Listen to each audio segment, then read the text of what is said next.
Welcome to the M3 podcast powered by EPro, where our sole focus is mindset, meals, and movement.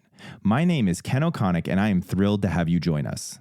Together with my co-hosts, Jen and Nate DeTracy, we're here to guide you through a transformative journey from good to great.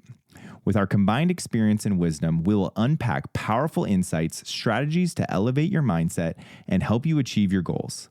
Let's dive in and start mastering your mindset today. All right, and welcome to the EPro podcast. I got myself, Ken Okonek, and Jennifer DeTracy here today, and we are going to be talking all about the words that we use that matter. Maybe the words that we're saying every single day that are hurting our mindset and stopping us from reaching our fullest potential. And so, Jen, where do you want to start with this? Because when we were talking about this before we got started today, I was like, I hear those words every single day. You do. So our mental blocks sometimes come from things that we tell ourselves, and we don't even realize that we start strong. We've got all this potential inside of us, and we muster up the ability to start, right? We're going to start something new, or we're going to restart something, and we have the potential to do it. And we start with a great amount of self-discipline.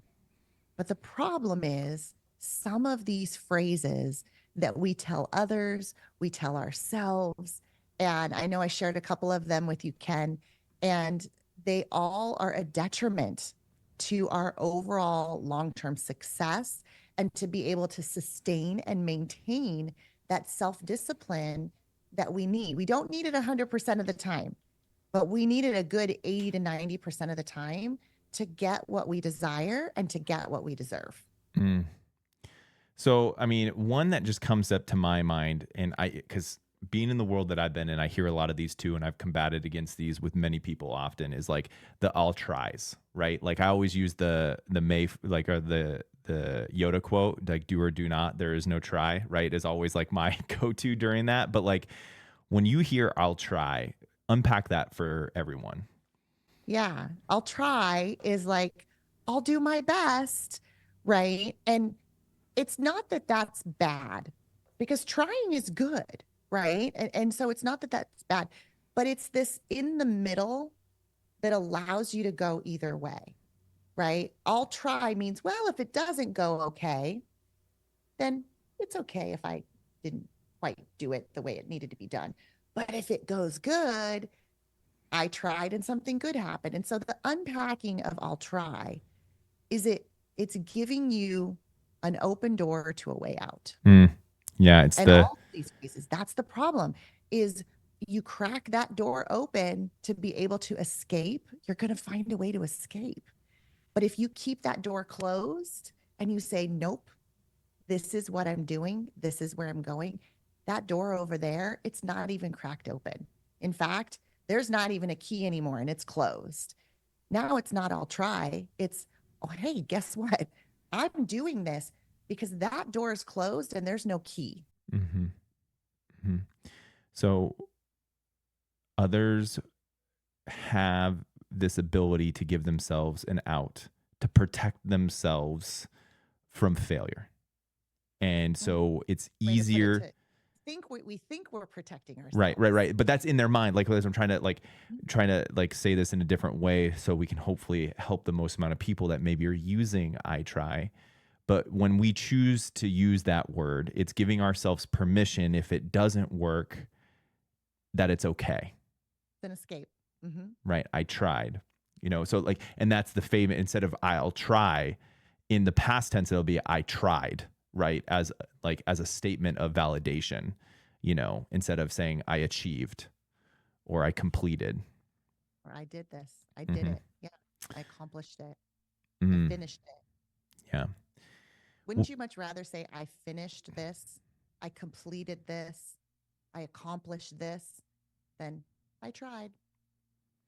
What I've told people before, and it could be similar to this, is that I did it so well and I know it didn't work for me. And so I just don't touch that again.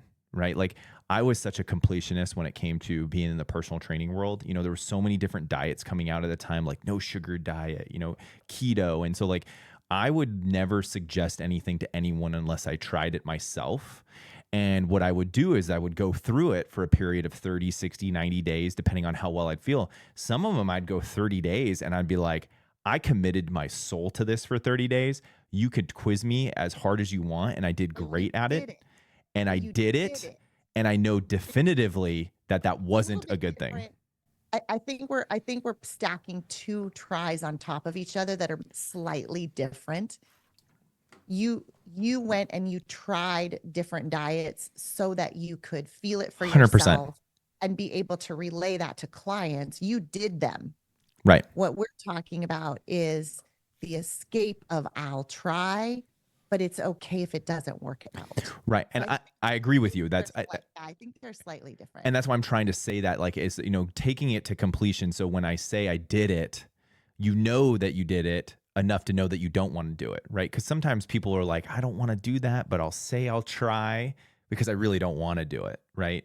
And then that again is giving them that permission to escape or get out and trying. If you don't really want to do it, of course you're going to leave the door open a little bit in the other direction. Right. And so I don't know anybody, though, if you're listening right now and you're not satisfied with your health internally, you're not satisfied with your health externally, and you know that you want things to change, then it's not about trying anymore.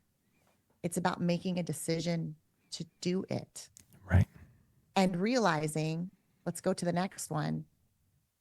You're not going to start a diet.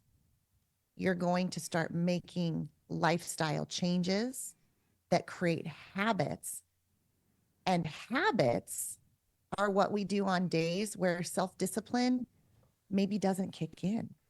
Right. There's days where I do not want to eat healthy. There's days where I do not want to exercise, but I have established habits that kick into gear when my self-discipline fails me.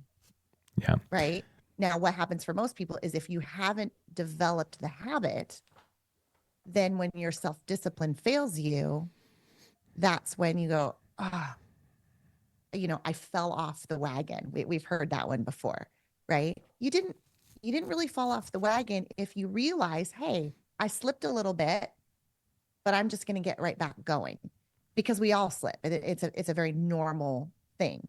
So I will never say I'm going on a diet, because my whole life, our whole life is a diet. Our whole existence is what we choose to put in our mouth, what we're made of, and what we choose not to put in our mouth is not going to nourish us. So we have to nourish ourselves with what we choose to put in our mouth.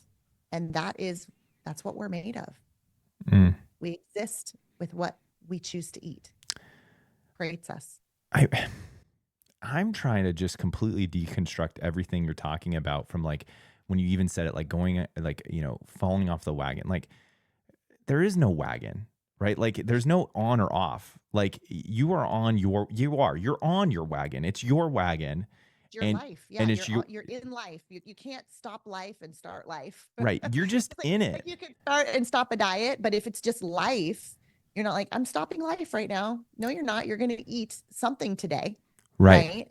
That is your diet, whatever you choose to eat today. So it's not like you don't have a diet. You eat something, unless you're doing a 24-hour fast. You're eating something every day. That's your diet. So you're right. You can't go on and off it. Right. It's like, it's not a light switch, guys. It's like, it's this forever thing, and it's either serving you or it's not.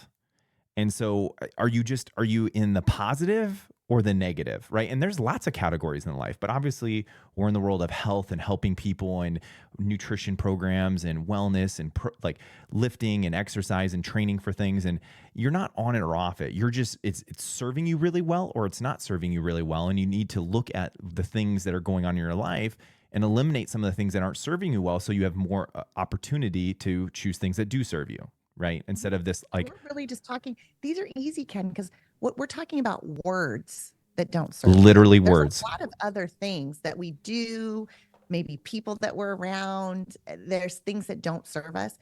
we're talking about something that's so controllable because it's, hey, here's some words to take out of your vocabulary. Here's some words to put. I used to tell my kids, this is our bad words book. There's bad words that we could, there's the swearing bad words. I'm like, yeah, but I hope and I'll try and I can't. Those are bad words. Those are going in our bad word book. They're just words that, and really what you're saying is they're just words that don't serve us. They don't. In anything that we're doing. So we're talking about words to go in just that bad word book, that if you can start to recognize when those enter your life or when they come out of your mouth, whether someone else says them to you or you say them to yourself or you say them to others, the first step with anything is recognizing it, right? When we have a problem, what's the first step? Yep. Recognize, oop, I got a problem right there. Just like somebody who might be negative and they're like, I'm not negative. And then all of a sudden you hear yourself talking like, oh, maybe I am a little bit negative. And it actually takes listening back to yourself and having somebody show you, oh, okay. So what are some other words that might be not serving? I want to share a little story about one of those specifically. There's so much I want to talk about. When you just said that, and like, I heard this quote, I don't know where it is, so it's unquoted for me, but if someone wants to get it for me, they can, I heard this: if you keep trying different things and there's always a problem, problems aren't the problem. You're the problem. And it's because you're the one that's manifesting within you to create those issues. And so you need to take some of this time to self-reflect, and what words are you planting every day in your subconscious or verbally out loud that is feeding you in a negative way. And so one of those that you said in there, and it's one that I'm on hard right now because I have a 2-year-old that talks a lot, but she only says certain phrases over and over again. And a word she says a lot is I can't. And I don't know where she got that from because we don't say that. So what we repeat every single time is, you haven't done it yet. You haven't done it yet. Or you can, if she thinks she can. But that we, again, I've actually witnessed that with your daughter, which is absolutely adorable. She has said to me, I can't do that yet. And she always ends with yet. Because right, even if it's like cutting with scissors or cutting with a knife, it's not that we don't tell her that you can't. You just can't do that. You haven't done that yet because you have to practice and you have to learn. And then when you learn or you grow in the skill, then you will be able to do that, but you just haven't yet. And so we went on a hike. And it's a small hike, for a rather normal size adult. It's called the Butte. It's like this 1,000-foot gain, place. And we went prepared with a backpack. It's like a shoulder bag where the kids go in the back of it. She's 2.5 years old. And, if you've ever gone on a hike with a kid, like they like to run around and play with the rocks and maybe go off the path a little bit, and they're all about it. But if you've ever, again, I've been on several hikes with kids, like it gets to a part where you don't think it's that hard, but all of a sudden it gets really hard for those little legs to keep going, right? And man, Jordan was just like, I can't. And I'm like, you haven't done it yet. You haven't done it yet. I can. And we were just constantly just working on this pattern over and over again. And we told her that she could get to a certain point. And once we got to a certain point, then she could ride in the backpack because she knew the backpack was available. And she was like, Dad, pick me up. Dad, put me on your shoulders. Dad, because she loves the backpack. And I'm like, we'll get to the stairs. And when we get to the stairs, you can ride in the backpack. And we go. And it was probably, I don't know, half a mile, which is a decent distance. We got to the stairs. Turns out this girl loves stairs. And so we got to the stairs and she saw the stairs and they were really cool. And she started all fours up the stairs. And she started having fun. And she forgot about the backpack. And then as she's going up the stairs, we start saying, I can, you can. And she got all the way to the top of the stairs at the top without doing it at 2.5 years old. And then she went all the way down without getting in the backpack. So I carried the backpack the whole way, and she never wanted to get in the backpack because we constantly changed the phrase of doing it, and we used small little wins to get her going. And then she's been saying, because when we got to the top, it was like winning the Super Bowl. We like celebrated. I jumped and ran around. Like she can. And now this whole week, every little time she does something she hasn't done before, she literally victory poses, hands above her head and says, I can. And I get goosebumps thinking of that, but like it starts there. Yeah. And we have Well, been trained over time to say we can't. And I just believe that we've just used the wrong words too often and we've bought that lie. so there's a couple things in your story that I had to write down that I want to point out for everyone. And you might be listening and you might have heard exactly what I heard, but a couple of things I heard is there was an out. There was a backpack. There was an escape. But there was also someone who believed in her. Mm-hmm. There was an accountability, so to speak. There was you that said, yes, you can. So who do you have in your life that when you say, I can't, they say, yes, you can? Who are you surrounding yourself with that when you say, it's hard, my legs hurt, this is challenging, I don't know if I can do this. Yes, you can. And so the more we surround ourselves with those people, even if there is a door that's a little bit open, if it does have a key, if we can escape, when you surround yourself with the right environment and the right people, you're not going to choose to take that door. So that was the first thing I got from your story. The second thing I got from your story is you made a goal with her instead of the backpack's here for you to go in, but you're just going to have to walk forever. We go like, put me in the backpack. There was no end. And then as soon as you said, hey, the stairs is where you need to get to, right? And so again, let's relate this to your life. Do you have a goal that you're going after? Or is it just, I want to lose weight. I want to get healthier. Well, is there an end? Or is there a milestone? It doesn't even need to be an end because the stairs weren't actually an end, but they were a milestone that she could think about that took her mind off the fact that she could get in the backpack. And then when she got there, she said, oh my gosh, that wasn't so bad. I'm going to keep going. Which is the same thing you can do for your health and wellness is, oh, well, that wasn't so bad. I think I can keep going, right? So the accountability, who says, yes, you can when you say you can't? Do you have a goal that's a milestone so that it can take your mind off of maybe an escape that's there? And then another thing is, I love that you say yet. I want to give kind of another with I can't, because I like to relate it to when you are making healthier choices, doing things for your health and your wellness, is I don't right now. It's kind of a little bit different context, but let's say there's dessert at a party. Let's say, someone says, oh, hey, we're all having a martini. Just have one. Come on, just have one. And it's not, I can't. It's, hey, you know what? Thanks so much. I actually don't drink right now. It doesn't mean you don't ever, right? Or if there's a birthday party and there's cupcakes and, you're still enjoying the birthday party and doing all the festivities, but you don't want to have a cupcake at the end or a piece of cake. And they're, oh, come on, have a slice. And you're like, oh my gosh, it looks amazing. But you know what? I just, I don't have cake right now. Mm-hmm. It doesn't mean you can't. You're making a conscious internal choice and your brain hears it. I don't right now. Right. I mean, it's completely different than I can't. Yeah. I mean, I've always said words matter, right? The power that we give words, the phrasing of optimistic or positive words versus negative words or phrases. And I've always used the one versus like, I mean, even before meeting you guys, I know that we were aligned on this, is I hated the phrase cheat meal, right? Because cheat was to be something negative versus a free meal, right? Because if I get to choose to have whatever I want during a free meal, there's a positive of like, I've earned this and I get to have whatever I want. So it's an optimistic, exciting thing versus a cheat meal where it's like, ooh, I get to cheat, but it's negative, right? So there's this negative connotation that, manifests in us, I think, of how we perceive some of those things.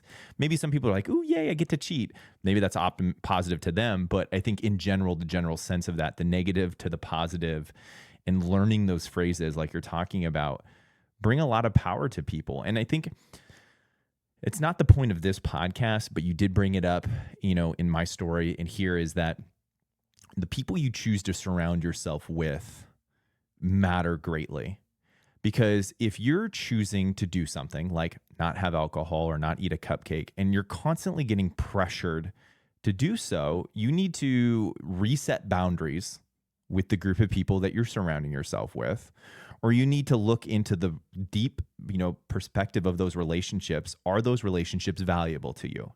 And now I'm not saying get rid of your friends because they pressure you to eat cupcakes, but I think it's important for you to understand the social dynamic that's going on in those situations. And there's greater risk to those situations than most people give credit to. I think it's choosing good peer pressure. A lot of times you hear peer pressure and you immediately think negative. Mm-hmm. Oh, you don't want peer pressure. I actually want peer pressure in my life, but I want peer pressure that helps me grow.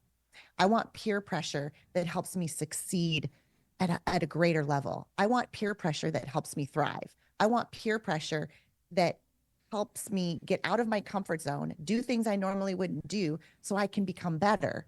That's awesome peer pressure. But we think of it as, oh no, I don't want that peer pressure because that might make me do something I shouldn't do, or I don't want to do. Well, there's two different types of peer pressure.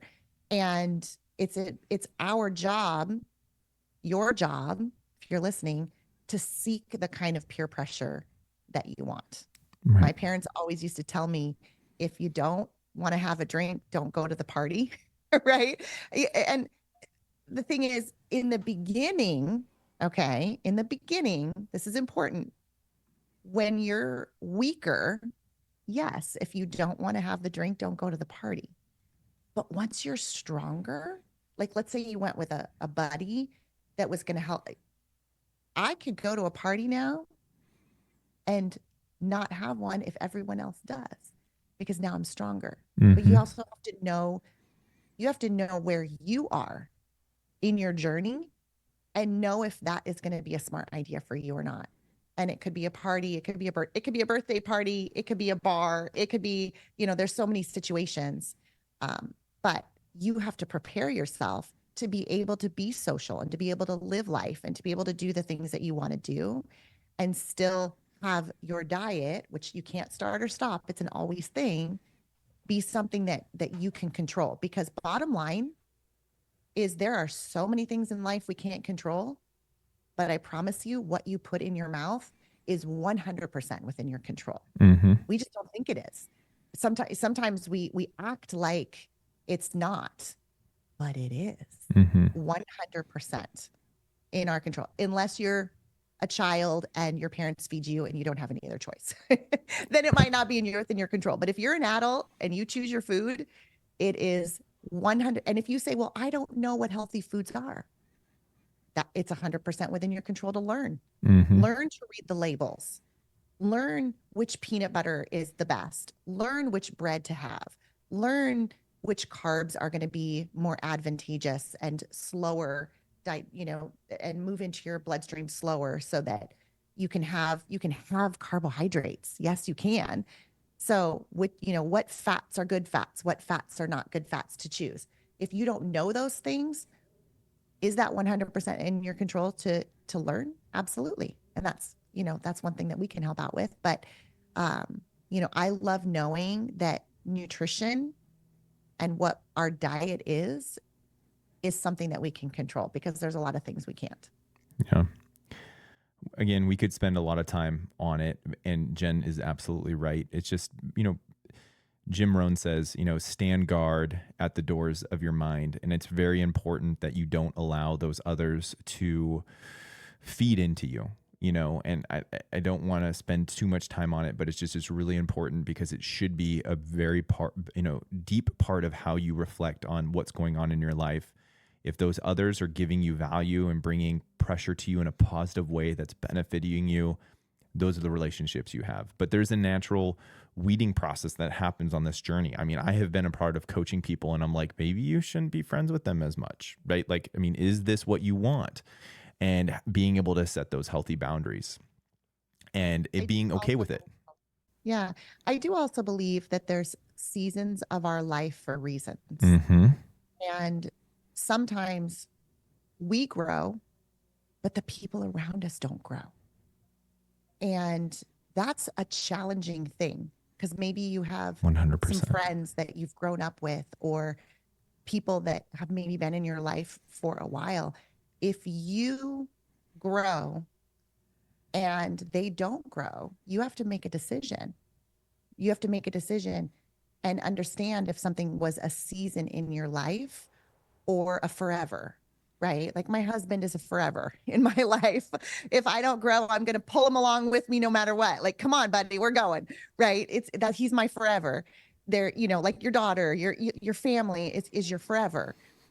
But there's a couple people, you know, just there's a couple people in my family that honestly, over the course of my 48 years, I had to really take a hard look and say, yes, that they're part family. I've got some blood there.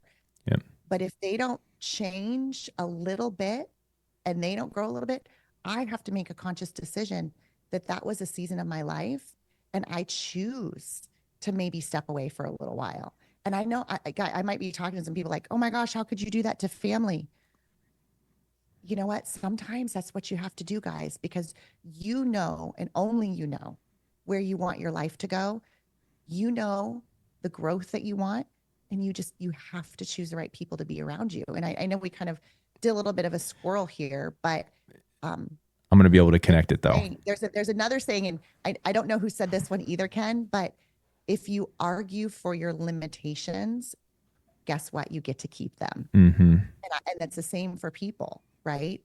If you argue for that relationship that's not serving you, okay, you get to keep it, right? But how many limitations are you going to allow to stick on yourself? And how many are you going to choose to let go? Because you argue for them, you get to keep them. Right. And I would argue that the people that are providing the verbiage that, you know, kick this whole thing off are the ones that are repeating these phrases that are trickling into your life, you know, because you are the sum of these people that you spend a lot of time with. And I can promise you, if you say, I'll start tomorrow, or tomorrow is always your phrase, or I'll try, that these are words that the people around you use. And I'll encourage you guys. I hope it works. I've had people say to me, I come in all excited and I'm like, guess what I'm going to do? I'm going to, you know, I'm doing this program and I'm so excited and I'm going to get in the best shape of my life. And they'll go, I hope it works for you. Right. Like, that was not what I was expecting. You want somebody to go, good for you. I know you can do it. I'm super excited for you. I'm going to be your biggest cheerleader. So we start talking about these words, like we're using these words, but I think there's no, like, these words don't come from you, you know, in your own subconscious, right? They were planted by some people that were around you, right? If it's your family, if it's your friends, if it's your coworkers. And so just bringing awareness to this is really the most important thing. And then working on reflecting and catching and then shifting those with the right phrases. You know, I would say a lot of these phrases could help anyone, but you need to focus on a couple that you see yourself saying most often and catching, and start calling them out and paying attention and tallying them. Because if you don't start giving energy to this, these words, these phrases will continue to grip and take root and make it so you are not going to get to where you want to go. I can be definitive. If you're using words like, I'll start tomorrow, or, I'll go on a diet, or I can't right now, or I'll try, or I hope, like, you will not get to where you want to go. If you're using these words daily, weekly, people around you use these words regularly, you will not get to where you want to go. It's an absolute. And you need to start to shift how you're speaking to yourself, and you need to guard yourself from those that are speaking in that way too as well, because you can't be around people that are saying those phrases all the time, because no matter what, you're going to say those phrases, because you can't be the person that's this constant positive, resolute person, and then be around 5 people that are shaming and judging and bringing all these negative words into your life. It doesn't work that way. Yeah. Yeah. So I have a call to action for everybody listening. So you gave all the phrases, Ken, just a moment ago. And you also talked about where can these phrases manifest in your life? You talked about friends, you talked about family, you talked about coworkers. I'll add TV. What are you watching? What podcasts are you listening to? What books are you reading? Anywhere in your life where something gets infused into your mind, any thoughts, any words, anywhere that something goes in and that you're not guarding, okay, where are those things in your life? Okay. And choose, are there any areas that aren't serving you right now? What are they? Okay. And maybe not get rid of all of them. You know, you could take one step at a time, but think about that. And then the next step, okay, this is the call to action for you guys. The next step is to decide what you do believe. We talked about the words that don't serve you. So now you have to decide the words that do serve you. And you can seek out the people, but start with yourself. Okay. So I want you to start with yourself and say, who talks to me more than anyone else in the whole world? Oh, yeah, it's me. It's me. I talk to me more than anyone else in the whole world. And so if you talk to you more than anyone else, what you say is the most important over anyone. Anyone that you could be seeking out. So if you're like, oh man, I can't find the right people. Well, what about yourself? Right. And so change up those podcasts, start infusing better things in. And then here's the catcher. I want you to get some note cards. Okay. If you've never done this before, there's something amazing called belief cards. They're belief statements. And they all start with I am. Be very careful with these because you might write some of them and then actually realize there's a negative in there. So I'll just give you some easy ones. I am healthy. I am smart. I am a good listener. I am a present parent. All the things that you want to be, that you want to believe about yourself, that maybe you're struggling with, right? I am someone who drinks green tea at night. So like for me, I used to have this habit of just a couple chocolate chips every night. I don't know if you're out there and you love chocolate. And I would just have this huge bag of Costco chocolate chips. And every night after dinner, I'm like, I just need, that was in my head. I'm like, I need just a couple chocolate chips. But I had to reframe that to, I'm someone that drinks green tea at night. And so now I go get my 2 bags of green. I do 2 bags. Actually, I'm having some right now. 2 bags of green tea, 1 little packet of stevia, and I sip on that at night. And I don't buy the chocolate chips anymore. I'm telling you guys, I'm talking like 5 pounds. Boop, right? Little things, but you have to make the belief statements. And then here's the next step. The next step is you have to read them every day. Every day. I have a friend, like I do mine on note cards. I have another friend that writes them on the mirror. And has that, so they're right in front of him every day and he reads them off the mirror. But those are going to really help you strengthen your mind and strengthen your self-discipline. Yeah, I love that so much. Well, there's no better call to action for anyone who is dealing or catches themselves using those phrases than doing that specifically. You know, guarding the doors of their mind by the circle of people that are doing, finding phrases like that, repeating those and putting them up around you often. And, you know, really just knowing that this is a process.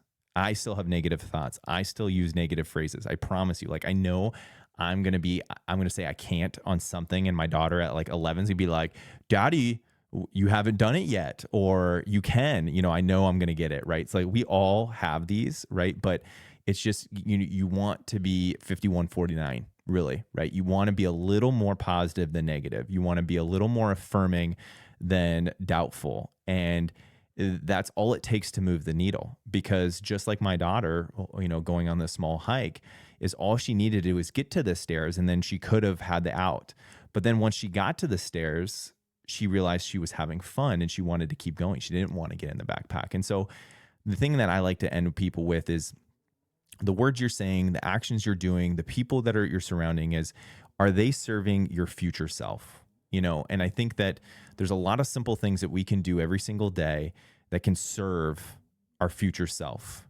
And I think I always like to reflect on that in the evening did the words I use today, did the actions I do, did it serve the future self of myself? If it did, then it's great. If it didn't, I reflect back on those and then I try to create more affirmations around those in the next day, or protect myself from those that are around me so those things don't creep in my head. If it is watching TV or scrolling through social media, if those things aren't serving my future self, I need to guard myself from those things. And the only way you can is by giving energy to it, paying attention to it, and then slowly but surely eliminate that, and you will be happy with the outcome. Powerful. I love it. All right. Well, we will end there, and I'm really excited for the next one. Thank you for tuning in to the M3 podcast powered by EPro. We hope you found today's episode valuable and inspiring. Remember, this journey is all about continuous growth and repetition. Revisit the lessons, take new notes, and apply what you've learned to reach new heights. Stay connected with us on social media for insights and stories that will keep you motivated and on track. If you enjoyed today's episode, don't forget to like, comment, and subscribe for empowering content. Hit the bell icon to get notified whenever we upload new episodes. If you're on our podcast listener group, make sure you subscribe on your favorite podcast platform and leave us a review. Your feedback helps us improve and reach more people like you. Visit our website at evolutionprofessionals.com to join our newsletter for exclusive updates and resources. Until next time, keep pushing forward and mastering your mindset. See you at the next episode.